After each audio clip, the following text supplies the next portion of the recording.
Hello guys, তোমরা আগের দিন দেখেছো আমি প্রথম দিনে দীঘাতে কিভাবে গেছি আর কী মজা করেছি। তো আজকে রয়েছে আমাদের দীঘার দ্বিতীয় দিনের সকালবেলা। তো আজকে সারাদিন আমি দীঘাতে কী করছি সেটাই তোমাদের সাথে শেয়ার করব।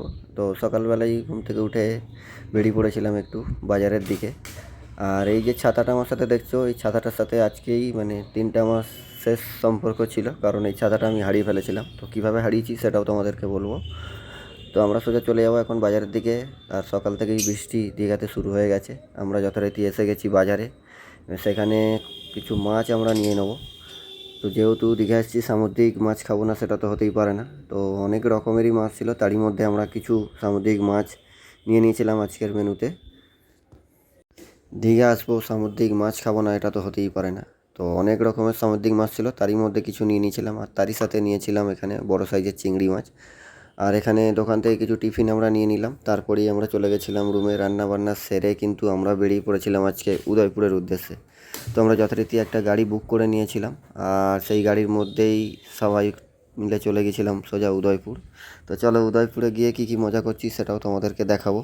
তো আমরা যথারীতি গাড়ি থেকে কিন্তু নেমে পড়েছি। আর আজকে কিন্তু প্রচণ্ড গরম ছিল, আর সূর্য মামা একদম মাথার উপরে উঠে তার প্রখর তেজ আমাদের উপর দিচ্ছিল। আর একটা বিষয় হচ্ছে, আমরা যেখানটা ছিলাম একদিকটা ছিল কিন্তু উড়িষ্যা, আর একদিকটা ছিল কিন্তু ওয়েস্ট বেঙ্গল।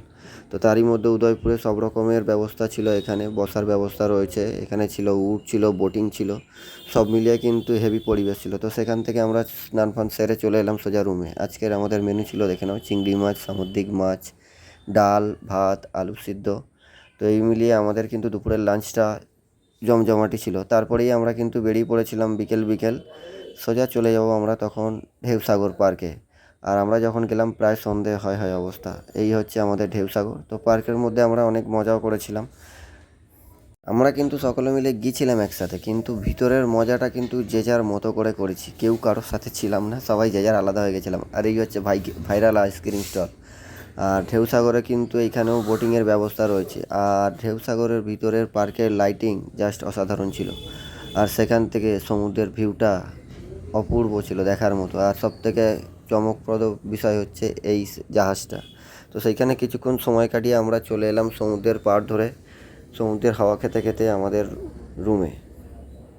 তো এই ছিল আজকের আমাদের দ্বিতীয় দিনের দীঘার ভ্রমণের সারাদিনের যা করেছিলাম সেই সব। আর তোমাদের কেমন লাগলো ভিডিওটা অবশ্যই কিন্তু কমেন্ট করে জানাবে। আর যারা এখনও দীঘা যাওনি তারা অবশ্যই ঘুরে আসো এই মরশুমে দীঘাতে। খুব সুন্দর পরিবেশ, সকলেরই আশা করি ভালো লাগবে। আর ভিডিওটা কেমন লাগলো অবশ্যই জানাবে। টাটা, দেখা হবে পরের ভিডিওতে।